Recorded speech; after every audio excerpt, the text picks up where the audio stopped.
My name is Ted, I am 47-year-old and my ex-wife Kathy is currently 43-year-old.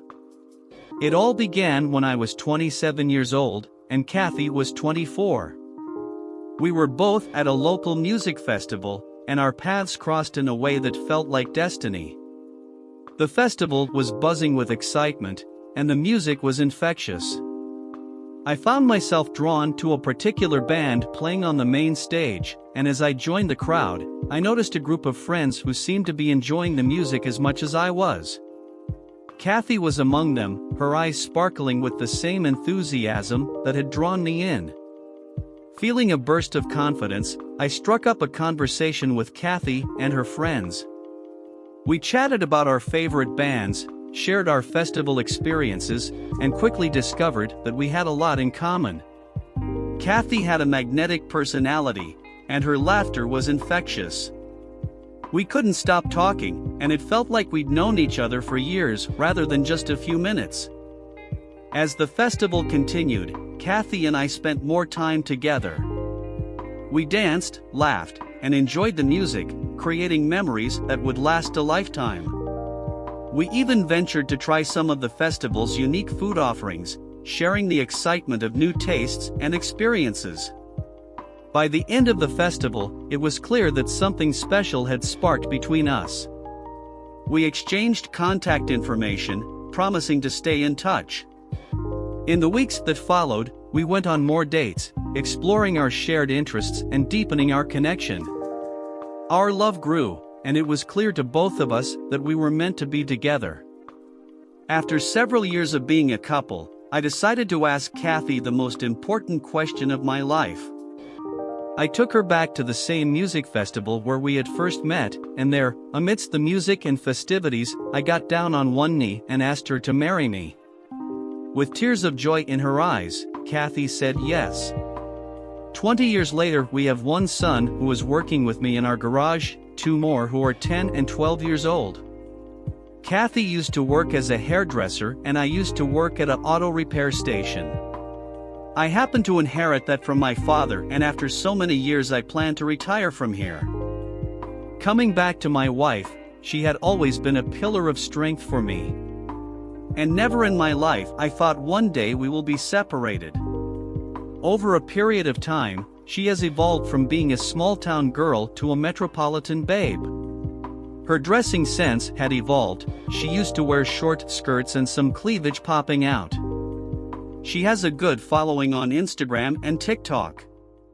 Being a hairdresser, she had to show off and look good on camera. I never was interested in social media and did not check what she was posting online. I just loved her company at home. Our live was good, so as I thought. On one fine day, Kathy came home and handed me an envelope, and it had divorce papers. I was shocked and felt like my entire house just collapsed on me head. I called my son and explained him what has happened. He was silent and told me that he does not want to talk about that. I guess he is more hurt than me. I tried reasoning with my wife and asked if there is something I had done or is there someone else that she wants to be with. To my surprise, she said that she wants to be free and work on herself. I could not understand what that means. I asked her to explain. She said that life had become boring and she needs some excitement in her life. She wants to meet new people and go places. I asked if she would not reconsider this for our kids. She said that the older one is already working and does not need mommy anymore. For the other two, she said that she will take care of them alone. I was worried for my kids. She has no experience with finances, and even though she has been working for such a long time, she makes me manage her finances. She did not pay any heed to any argument and just packed her bags and left for her new pad with my two kids. She was planning to leave me for quite some time, I guess. A few days later, we got our divorce done and my eldest son came home and sat down with me. I hugged him and said I am sorry that I could not save my family. He consoled me and took me out for a drink. He made sure that I get back to the normal world. He helped me connect with the world again. A few days later, I came across an account on TikTok that happened to be of my wife. I started to follow the account and one fine day video notification popped up. The title, "I Did It." She said, It's kind of a long story. I'll try and see if I can fit it in 60 seconds. So we met in our early 20s. We got married at 27. And we did not have the connection and the chemistry that we should have, if that makes sense, in like the bedroom. And I married the nice guy, and he married the hot girl. And we were best friends. Got along so well. We did not fight. We got along so well. But after 14 years together, 12 years married, that lack of chemistry and connection became a huge hole in our marriage. And we filled it with other people. So it was just, our marriage had run its course, and we had our kids together, and that. I stopped midway and I was furious, lack of chemistry in bed. For heaven's sake, I pumped out 3 kids out of her. At 43 years of age, what action is she looking for? Does she want Chad and Tyrone pump her? That happens only in corn movies, not real life. I did not discuss this with my son as I felt ashamed of what my ex-wife was narrating in that video. A few days later, I saw another video. She said, So my divorce post is not rare. Yeah, so did I know before I got married? Of course I did. I was 27 when I got married. I was 26 when I got engaged. Do you think you know everything in your 20s? And everyone had told me my entire life, passion fades, passion fades, passion fades. So I took that as you didn't need it. If it fades, why do you even need it? Better off to marry the nice guy, right? I had dated all the douchebags in my 20s and had my heart broken. So I was like, I'm going to go with the nice guy. And to be perfectly honest, he'd been a nerd in high school. He'd never gotten the pretty girls. And I think he married me because I was beautiful. I am beautiful, you know? And we were best friends. Best friends. And that carried us along for a long time. I was never a nerd. I was an amateur wrestler and also competed in kickboxing till an injury cut my career short. Yes, my wife is beautiful, no doubt. I was not happy with what she was putting on social media. If you have left me, leave me. Why do you keep talking about me? The last straw came 2 days later. In a new video, she made some very weird statements. All right, here's a little story. Fellas, pay attention. So I don't just do hair, I actually own a salon. And one of my other stylists has a client, and every time she comes in to get her hair done, which isn't all the time, but it's often enough, her husband gets there hours before her to drop off a box of chocolates for her. This man leaves his home, goes to the chocolate store, which is 2 doors down, buys this woman a box of chocolates, and drops them off at the salon. So when his wife gets there, her stylist presents her with a box of chocolates, and she gets her hair done. Now, I don't need you to be exclusive with me, but I'm looking for that level of commitment. I'm looking for a man who's going to bring me chocolates to my hair appointment. Or coffee. Hypocrisy at the highest level. A woman who left her family is talking about commitments. I personally know the couple. They have been married for the last 25 years. They know each other since kindergarten and have been together almost all their life. That is commitment. I had a discussion with my son and he suggested that I started dating again. I was surprised, and such a suggestion coming from my son was a bit awkward. However, I took his suggestion and installed a new dating app, and he helped me set up my account. I was surprised that I was getting noticed, and within a week I was on 3 different dates. It got my confidence back. And in a month, I had dated 12 women and even got lucky on 2 occasions. However, I was still not feeling the sense of being loved. So, I reduced my outings, and eventually, after a few weeks, I found an amazing woman who I was able to connect instantly. She happened to be my eldest son's teacher from his school. I was feeling loved again and was happy with her being present in my life. I was still looking at my wife's videos, which over the last few days had become a bit gloomy. She had started looking old in the videos, and it seems that she was having a hard time. My son told me that she tried to reach out to him on several occasions, only to find that she wanted to get help around the household, like changing a bulb and moving furniture. He said that now he has started to ignore her calls. A few days later, another video surfaced. Always just trying to keep it real, but... And I'm not the lady who cries on TikTok, but sometimes being a single mom is hard.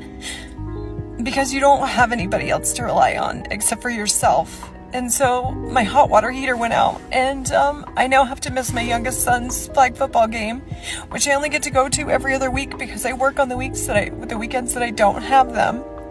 And now I have to miss it because I have to stay home for a damn hot water heater to be installed. And it's just super frustrating at times because I'm the only adult in the house, and so now I have to leave him and go do that. And it's just, sometimes it's just hard to not have anybody to rely on. And yes, while I have a boyfriend, he doesn't know my kids. They're not involved, and so he can't be at my house. He can't help. It's just me. It's just me. And sometimes it's hard. And that's real. I laughed at her condition. I guess now she knows why our ancestors had a tradition called marriage. Why we have a man and woman in a household. A few days later, I got a call from her. I was surprised and answered the phone. She asked for money as she had spent a good fortune in getting her pad renovated. I had given a lump sum amount as part of our divorce settlement. She stated that she invested that money in her new boyfriend's business and it has not taken off yet. Her boyfriend is a 27-year-old college dropout with big plans. I told her that it was no longer my responsibility to take care of her and I will only pay for my kids' upbringings. At that moment, I was worried for my two sons. She started crying and I told her that I want my sons to stay with me so that she is able to manage her finances better. She reluctantly agreed. I quickly called my lawyer and made arrangements for the same. I got the custody for my kids and now they are with me. I did part way with a lot of money as it was for her approval. I did not mind letting go of the money as long as my kids are safe. Keeping my kids with her would have got her more money out of me. However, as I knew, she was never good with finances. I know I am being selfish, but it is for the good of my kids. After a few months of calm, I got her call again and she just started crying. I asked her what happened. She told me that her boyfriend has abandoned her. She kept crying and said that she did so much for him. She invested all her money and she gave him love and he just left one day. Karma is savage. I heard all her sob story and then asked what does she wants from me. She asked if she can borrow some money as she had put her business as collateral for a loan she took for her boyfriend's business. I was shocked. How can she be that stupid? I abruptly stopped her and told her that I will no longer be part of her misery and asked not to call again for money. She shouted and started blaming me for our separation and said I did not try enough to make our marriage work. I shot back stating that I did not try because I was a nerd and nerds don't know how to be with women. She was taken aback. I then told her that she needs to start taking ownership of her actions and face the consequences alone. She cried a bit more and started apologizing and asked if she can come back in my life as my wife. I told her that she was not required anymore as my marital bed is not empty. She was shocked and started shouting how dare I start dating and even went further calling me a cheater. I could not hold my demeanor anymore. I shouted back at her and told her to buzz off. Over the next few days, she kept calling and I kept ignoring her calls. I wanted her to know that she is no longer a part of my life. I left on vacation with my new girlfriend, posted some of our happy pictures on social media. As expected, my ex-wife started commenting some nasty stuff on these pictures. Before I could do anything, a lot of people hurled even more nasty things on her comments. She was berated online and people called her a jealous ex and many nasty words. People told her to get a life and move on. One of the comments stated, "Did your new stud fail to perform? You made your bed, sleep in it." I guess she got the message. People were not having her BS anymore. It has been 1 year since then. I have not yet married but plan to get married soon. My ex-wife is still upset and I really don't care. I do have to meet her on weekends as she has visitation right to our kids. I do not engage with her in any way. Our interaction is just silent. A wise man once said, "Foo *k around and find out." Dear listener, if you have reached this far, please click on the subscribe button. It will be a great help.